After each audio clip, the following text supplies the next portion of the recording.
The story of Joshua. In time immemorial, in the burning expanses of the Middle Eastern deserts, the Israelites, under the intrepid leadership of Joshua, prepare for an epic story. After 4 decades, 40 years of ardent pilgrimage in the Sinai Desert, they finally reach the borders of the Promised Land. But, as they glimpse the Promised Land, they are faced with an imposing challenge. Canaan, the Promised One, finds itself occupied by formidable and hostile peoples, the Canaanites, Hittites, Amorites, Jebusites. The conquest of this land promises to be a saga of epic proportions, filled with monumental battles. In this challenging scenario, Joshua, the heir of Moses, emerges as the fearless leader. He has the monumental mission of guiding the Hebrews through this daring undertaking. Fortified cities, elaborate war strategies, and uncharted territory await, challenging them at every turn. In the midst of this uncertainty,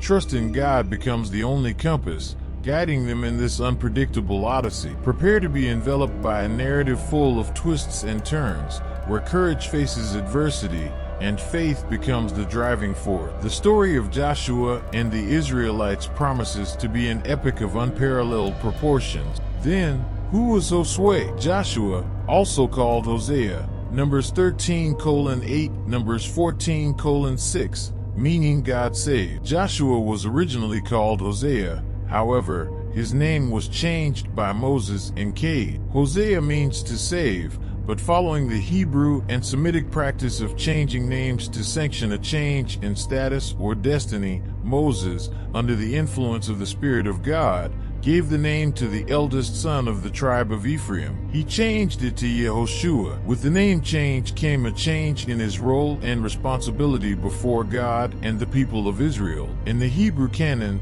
Joshua is the first book of the books of the prophets. According to Judeo-Christian tradition, this is the name of the successor to the leader of Israel, the prophet Moses. Joshua, son of Nun, from the tribe of Ephraim, was Moses' helper during the 40 years of the Israelites' exodus from Egypt and their journey through the Sinai Desert. When Eldad and Medad were filled with the Spirit of God and prophesying, Joshua asked Moses to stop them, but Moses did not listen and said, "May all the Lord's people be prophets, and may the Lord send his Spirit upon them." In Numbers chapter 13, we read that by order of God Moses sent 12 men from there, one of them Joshua, to spy on the Promised Land.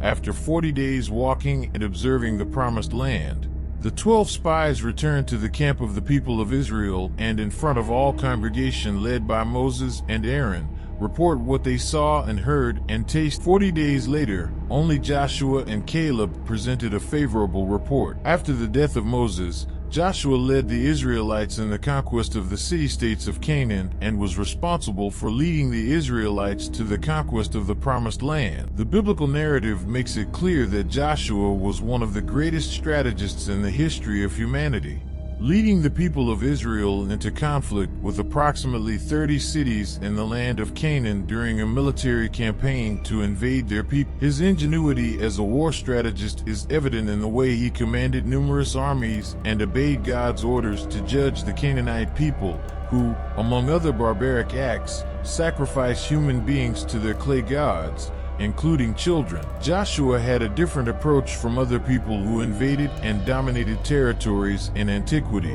enslaving part of those who were defeated and/or demanding the periodic payment of tribute. The campaign led by Joshua was to conquer the Promised Land, and to do so, on many occasions he had to execute people. However, for those who voluntarily declared worship to the God of the Hebrews, as Rahab of Jericho and his family did, they could live with the Hebrew people without being molested. If you want to know more about the story of Rahab and Jericho, we have a video on the channel, then go there and check it out. The destructions of the cities of Jericho and Ai are recounted in detail in the Bible, in the biblical book that bears the name of the protagonist of our story, and report Joshua's leadership in the conquest of those city-states. In relation to the city of Ai, the second to be invaded, which was a walled city and presented better resistance in the first attack, generating an unexpected defeat for the army led by Joshua. In the second orchestrated attack against the city of Ai,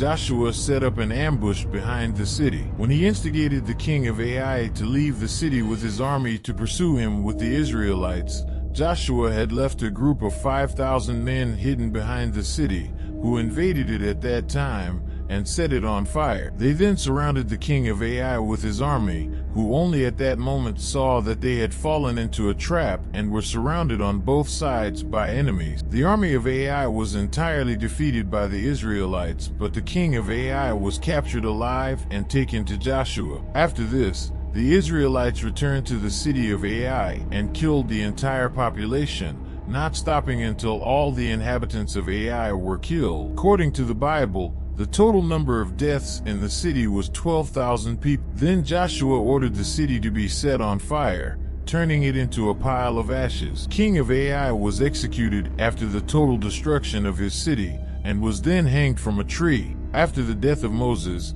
Joshua assumed leadership of the Hebrew people and was a spiritual and administrative leader. That is, Joshua was the man who spoke directly to God, and thus guided the people and also managed the entire army.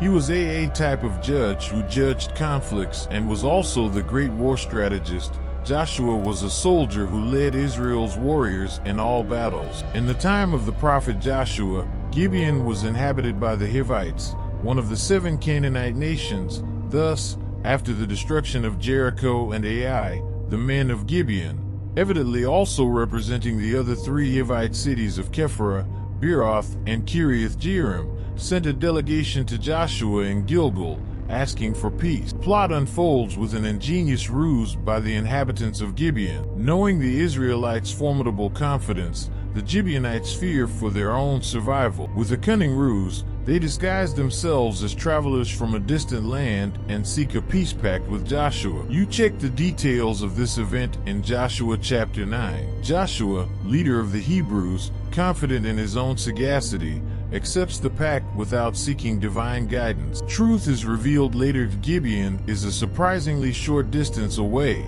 and they are, in fact, neighbors. A deceitful alliance is formed. Even enraged upon discovering the mistake, Joshua, demonstrating his fidelity to the pact, decides to keep his word. The oath made in the name of the Lord is inviolable. This twist in the narrative highlights the moral and strategic complexity that permeates the search for the promised land. In addition to no longer being able to expel the Gibeonites, Joshua had promised protection for Gibeon's habitat. On the path of conquest of the promised land, Joshua is informed that the king of Jerusalem, who had formed a coalition with other Canaanite kingdoms, was heading to Gibeon to structure his base there for war against the Israelites. The stage is set for a conflict of monumental proportions. 5 Amorite kings, from Jerusalem, Hebron, Jarmuth, Lachish, and Eglon, joined forces in a formidable alliance against the Israelis, a coalition that promises to challenge not just brute force, but also the resilience and faith of God's people. The numerical disadvantage is evident. The Amorite armies far outnumber the Israelites, and their military strategies are razor-sharp. War chariots, knights, and orchestrated tactics promise to make this confrontation epic. For the Israelites, newcomers to the art of sedentary warfare, this battle is an unparalleled test. Their inexperience in Canaanite strategies and the absence of chariots put us in a vulnerable position. Crossroads where faith in God collides with earthly limitations. Joshua consults God to obtain an answer whether or not he should march against the armies that besieged Gibeon, and God answered him, and the Lord said to Joshua, "Fear them not, for I have given them into thine hand.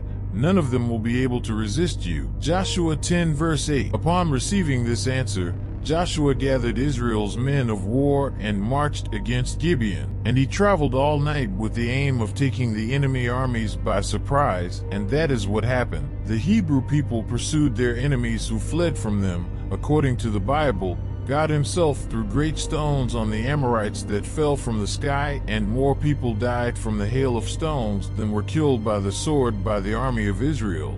But if night fell, the armies of the Amorites would flee from the presence of the Hebrews. However, even though God gave Joshua the certainty of victory, this does not mean that it would be easy. At this critical moment, where many would hesitate, Joshua, in an act of unshakable courage and faith, raises his eyes to the heavens. In an act of boldness, Joshua cries out to God, the architect of the heavens and the earth, asking for a cosmic miracle. His voice resonates on the battlefield, echoing the confidence of a leader who does not base his power on earthly strategies, but on the divine promise that sustains his journey. Joshua's petition is audacious: sun, tarry over Gibeon, and you, moon, in the valley of Ajalon. Joshua 10:12. It is as if the commander of the cosmic elements was being summoned to intertwine with the history of men. Joshua, with his unshakable faith, dares to defy even the laws of nature in search of divine intervention. This is a transcendental moment,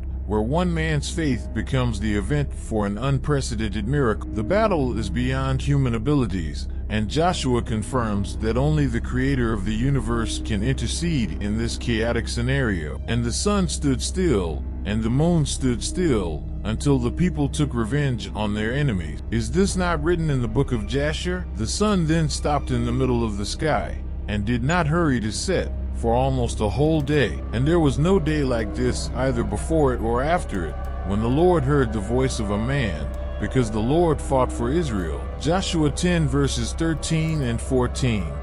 And the sun stood still, and the moon stood still, until the people took revenge on their enemy. Is this not written in the book of Jasher? The sun then stopped in the middle of the sky, and did not hurry to set, for almost a whole day. And there was no day like this either before it or after it, when the Lord heard the voice of a man, because the Lord fought for Israel. Joshua 10 verses 13 and 14. In a twist that defies logic and transcends human understanding, the impossible becomes reality. The battlefield, enveloped in the dust of conflict, bears witness to something extraordinary. God responds to the audacity of Joshua's faith with an unprecedented cosmic miracle. The sun, which has followed its uninterrupted course for millennia, stops over Gibeon. The moon, in its celestial dance, stops in the valley of Ajalon. Time, in its natural order, is suspended before Joshua's fervent plea. A pause in the symphony of the universe, an echo of the divinity that rules over all elements. This is not simple or astronomical climate change. It is the divine response to a courageous and impetuous request. Creator, for a moment, suspends natural laws to intercede in the battle of men. The sun, which illuminates creation, stands as a witness to this supernatural miracle. It is a moment of reverence in the face of the extraordinary, where Joshua's faith meets God's direct intervention. The unimaginable becomes tangible, and the battlefield is flooded with a celestial light that goes beyond the suspended sun. A cosmic palette painted by the hand of the divine. Field of Ajalon, marked by the miraculous suspension of the sun and moon, becomes the stage where human strategy meets divine intervention. The adversities are evident. The Israelites faced not only a numerically superior military coalition, but also the tactical cunning of the Amorite kings. War chariots, cavalry, and a favorable strategic position, the disadvantage is colossal. However, it is at this critical moment that unshakable trust in God emerges as a key to change. Joshua, far from relying solely on military calculations, confirms that true strength lies in divine promise and supernatural intervention. Josué's strategic analysis goes beyond battle maps and conventional tactics. He probed the depth of faith, confirming that victory goes beyond human ability. Unshakable trust in divine guidance becomes the anchor that sustains the Israelites in the face of the storm of swords. In today's video, we delve into the essence of this exceptional leader. More than a military strategist, more than a skilled commander, Joshua reveals himself as someone who brings with him the mark of intimacy with the divine. A fearless warrior, shaped in battles against the Amalekites, Joshua transcends earthly characteristics. His leadership goes beyond military skill. It is rooted in a deep faith, cultivated through decades of walking with God. Walking intimately with God was not just a title for Joshua, it was the very essence of his existence. From the days of the Exodus, where he served as Moses' right-hand man, to the critical moments on the borders of Canaan, Joshua carries with him a spiritual intimacy that sets him apart. When facing the adversities of war and diplomacy, Joshua does not rely solely on his abilities. He trusts in the voice that guided him through the wilderness, in the presence that he dwelt among the clouds of glory. He is the leader who, even in the face of seemingly insurmountable challenges, dares to ask for a cosmic miracle with the confidence of someone who knows the God who controls the cosmos. A man who, on his deathbed, passionately proclaims, "As for me and my house, we will serve the Lord." A statement that resonates not just as a personal commitment, but as the legacy of someone who, above all, walked intimately with God. On this epic journey through the pages of Joshua's story, we witness the indomitable strength of faith and the divine answer to bold prayers. God's surprising intervention, suspending the sun and moon, echoes as a powerful testimony to those who place their trust in him. This story transcends the ages. It resonates in our lives today. Joshua's audacious faith and fervent prayers are keys that unlock the gates of miracles. We conclude that this is not just an old narrative, it is a call to our current reality. Faith that defies the odds, the prayers that echo in the halls of the divine, these are not relics of the past, but living treasures that can transform our journey today. Just as Joshua faced impossible challenges with intrepid faith, we are challenged to bring that same courage into our day. His story is not just a distant tale, it is an echo that resonates in each of us. Bold faith continues to open doors to miracles, and fervent prayers continue to attract the attention of the divine. May this story inspire us to live lives of bold confidence, to cry out to God with a faith that defies limit. For, just as the sun stopped over Gibeon, divine promises continue to manifest themselves in response to our boldness to believe. May Joshua's journey lead us to a faith that transcends time, connecting us to the eternity of the divine at every step of our own journey. Don't forget to like, share with your friends, and subscribe to the channel. Goodbye. Until our next video.